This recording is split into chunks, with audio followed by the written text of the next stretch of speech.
वाले हैं ट्रांसक्रिप्शन। आप सबका e learning session of delta home में स्वागत है। तो आज हम देखेंगे हमारा ट्रांसक्रिप्शन किस तरीके से होता है डीएनए का। तो ड्यूरिंग द ट्रांसक्रिप्शन सबसे पहले हम देखते हैं ट्रांसक्रिप्शन मीन्स क्या। डीएनए का ट्रांसक्रिप्शन करते हैं तो क्या होता है। तो information of only one strand of DNA is copy into the RNA. DNA जो होता है इसका एक स्ट्रैंड का इंफॉर्मेशन आरएनए में पूरा कन्वर्ट हो जाता है, तब उसे कहते हैं ट्रांसक्रिप्शन।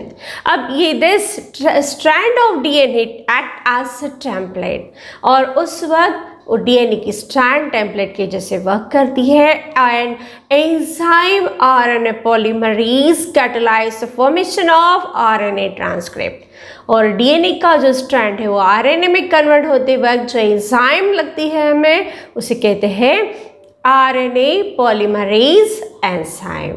और आरएनए पॉलीमरेज एंजाइम के हेल्प से डीएनए का एक स्ट्रैंड पूरा कन्वर्ट हो जाता है आरएनए में, and this process is called the transcription.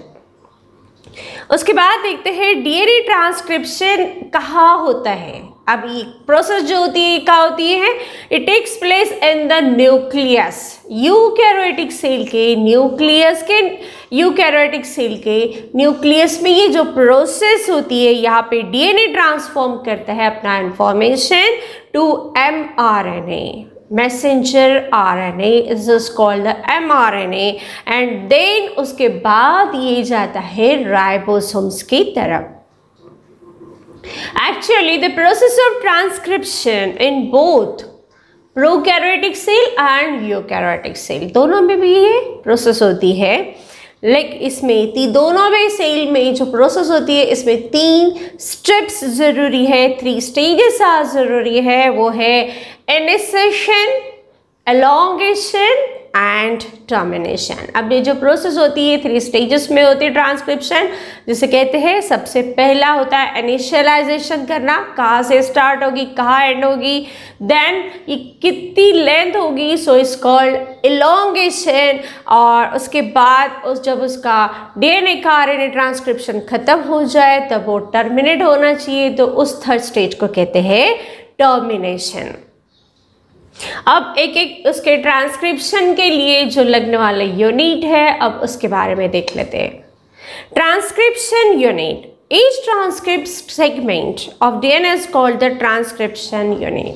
अब जो ट्रांसक्रिप्ट सेगमेंट होता है डीएनए का, इसे ट्रांसक्रिप्शन यूनिट कहते हैं। जैसे कि इसमें आते हैं promoter, structural gene and terminator.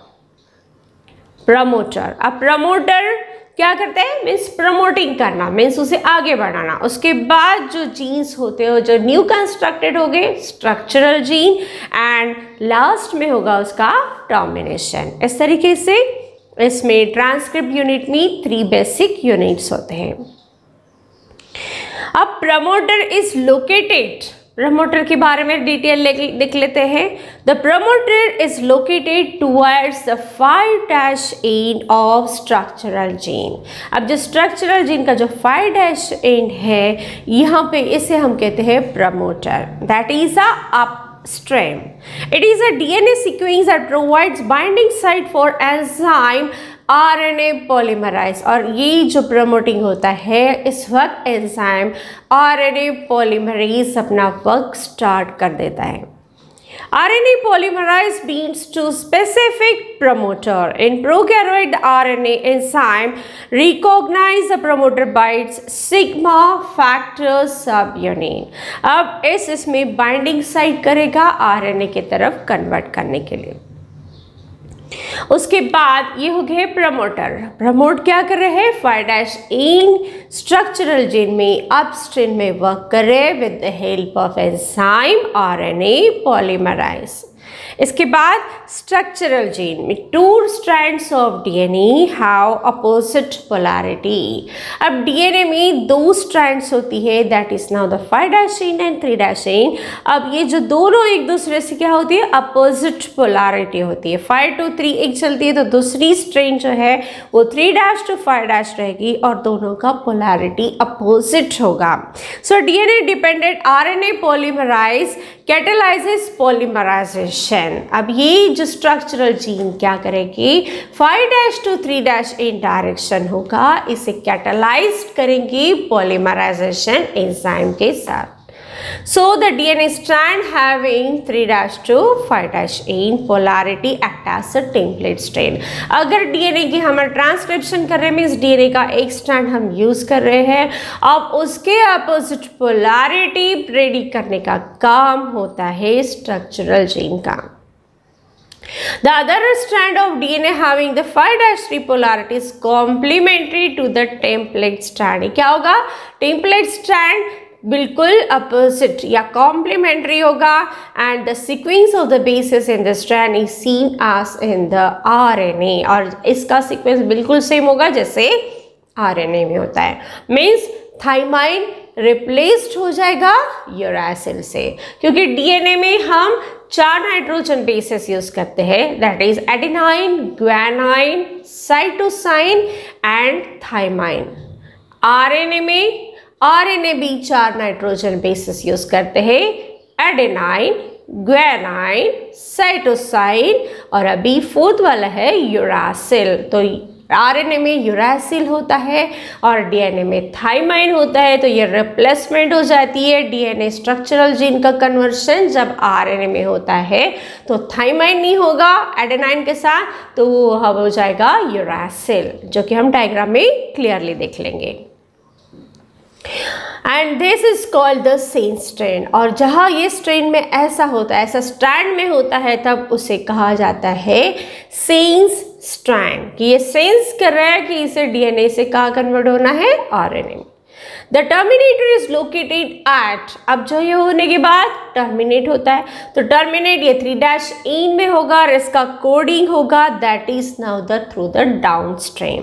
It defines the end of the transcription process, और जैसे टर्मिनेशन आ जाएगा ये कह देगा कि अभी क्या होगा, ट्रांसक्रिप्शन हमें बंद करना है, मीन्स डीएनए का जो सिंगल स्ट्रैंड इसे आरएनए में अभी कन्वर्ट नहीं करना है।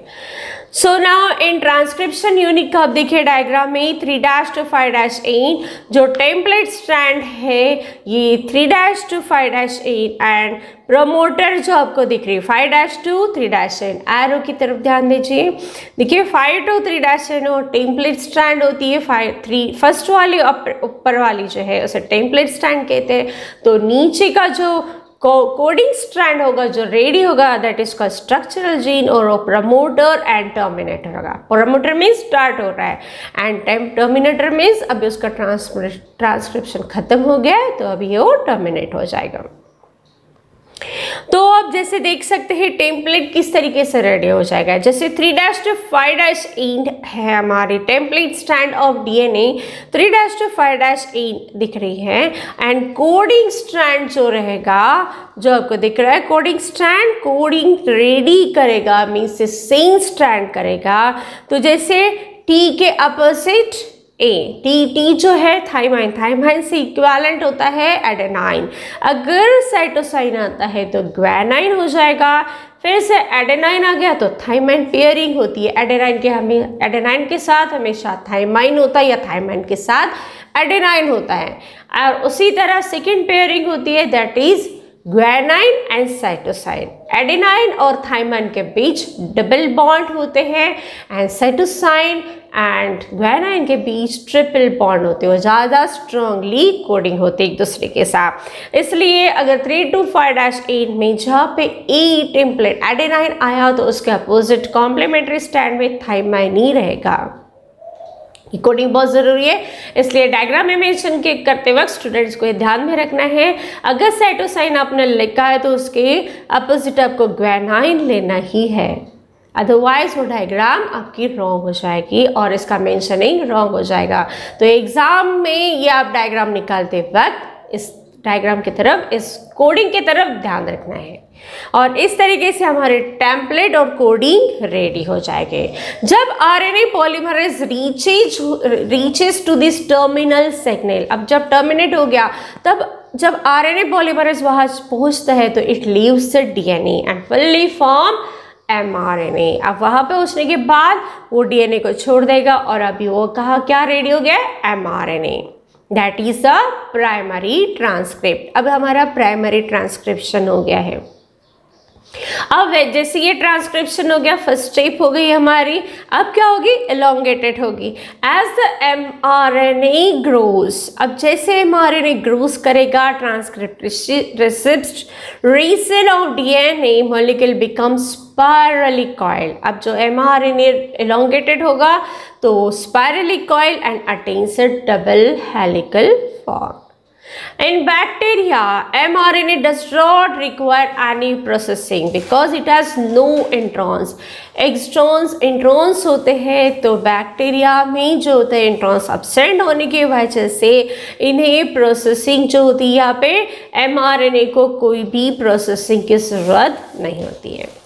प्रोकैरियोट्स के इसमें only one type of RNA polymerase ज़रूरी होता है एंड लेकिन यूकैरियोट्स अगर सेल हो तो वहाँ पे 3 टाइप्स ऑफ आरएनए पॉलीमराइज की ज़रूरत है, जैसे कि आरएनए पॉलीमरेज 1 जिसका ट्रांसक्रिप्शन हो जाता है RNA. R means ribosomal RNA में।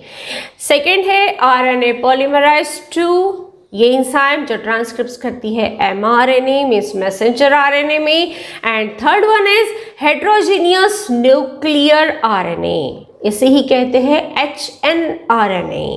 And this one is 3mRNA, जो 3 पॉलीमरेज आरएनए है। ये 3 एंजाइम्स यूकैरियोटिक सेल में यूज होते हैं ट्रांसक्रिप्शन प्रोसेस करते वक्त।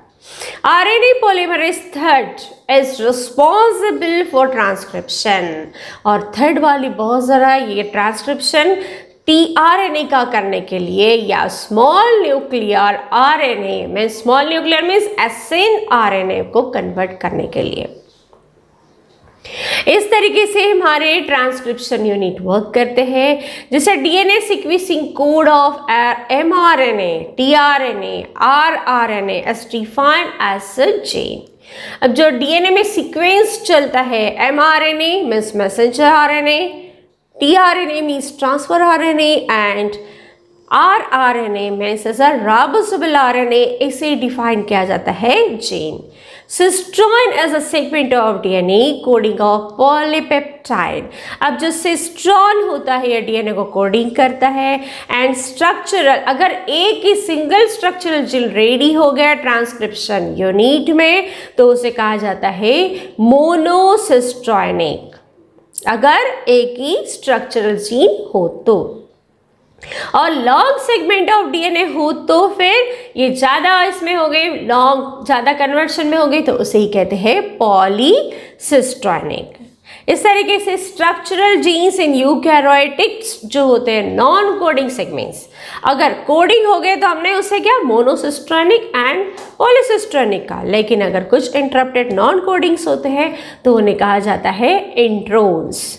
द कोडिंग सीक्वेंस और express sequence are defined as a exons, और जो कोडिंग होते हैं उन्हें exons. Introns mean non coding and जो कोडिंग हो गए उसे कहा जाएगा exons. Only exons appear in the process of mRNA in eukaryotes. And now the processing of HNRNA. अब HNRNA किस तरीके से वर्क करते हैं?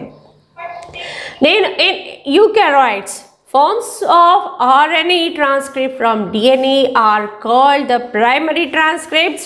Such transcripts undergo changes and this is called the maturation. अब जब हम देखेंगे कि ट्रांसक्रिप्ट्स में कुछ चेंजेस होते हैं और उस चेंजेस को कहा जाता है maturation. Before becoming functional, functional करने से पहले जो उसका मैचुरेशन होता है उसे कहा जाता है प्राइमरी ट्रांसक्रिप्ट्स। अब इसे प्राइमरी ट्रांसक्रिप्ट जो होते हैं ये नॉन फंक्शनल, फंक्शन कुछ नहीं करेगा बट ये मैच्योर हो गया। अब मैच्योर हो गया मीन्स इसमें both exons and introns work करेंगे। ड्यूरिंग प्रोसेसिंग ओनली, और प्रोसेसिंग करते वक्त only introns are remove by the process called the splicing. अब ये स्प्लाइसिंग ऐसी प्रोसेस है जहाँ पे इंट्रॉन्स रिमूव कर दिया जाता है, उसे कहा जाता है स्प्लाइसिंग। अब यहाँ पे आप डायग्राम में देख रहे हो आरएनए क्या कर रहे हैं, स्प्लाइसिंग। स्प्लाइसिंग कर रहे हैं मीन्स क्या कर रहे हैं, इंट्रॉन्स को रिमूव कर रहे हैं। एक्सॉन्स ये join in a definite sequence, और जो इंट्रॉन्स को हमने रिमूव कर दिया फिर बचे हमारे एक्सॉन्स।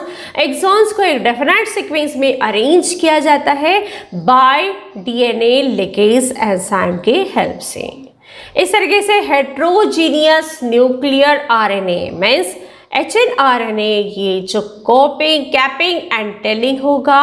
कैपिंग मीन्स क्या होता है, कैपिंग मीन्स इस मिथिलेटेड ग्वेनोसाइन ट्राइफॉस्फेट ये 5' के वक्त ऐड हो जाएगा ऑफ HNRNA। HNRNA के अगर ये 5' में एंजाइम ऐड हो रही है मिथिलेटेड ग्वेनोसाइन ट्राइफॉस्फेट तो उसे कहा जाता है कैपिंग करना। एंड टेलिंग में क्या होता है, पॉलीएडिनालाइजेशन। अब पॉलीएडिनालाइजेशन 3' में अगर ऐड होती है तो उसे कहा जाता है टेलिंग। समझ गया, जैसे कि आप कैपिंग कैप कर रहे हो उसको सामने से एंड लास्ट में एंडिंग कर रहे हो टर्मिनेटेड तो उसे कहते हैं टेलिंग। सो कैपिंग मीन्स मिथिलेटेड ग्वेनोसाइन ट्राइफॉस्फेट ऐड होते हैं 5' में। एंड टेलिंग मीन्स क्या होता है, पॉलीएडेनाइजेशन 3' के इसमें HNRNA में ऐड होते तब उसे कहता है टेलिंग। और इस तरीके से HNRNA now called the mRNA। अब लास्ट में जो होता है HNRNA को ही कन्वर्ट कहा जाता है, fully it is transcripted, that is mRNA, and for translation mRNA is transport out of the genes through this nuclear pores। और इस तरीके से ये जो हमारा ट्रांसक्रिप्शन प्रोसेस है यूकैरियोटिक सेल के न्यूक्लियस में होता है और अब ये जो डीएनए था ये mRNA में कन्वर्ट हो गया। नेक्स्ट पार्ट में हम देखेंगे किस तरीके से जीन्स अपने कोड करते हैं, किस तरह से वर्क करता है। आगे का जो पोर्शन है न्यूक्लियर पोर के बाद क्या करते हैं हम ये देखेंगे नेक्स्ट पार्ट में। तब तक के लिए आप सबको बाय।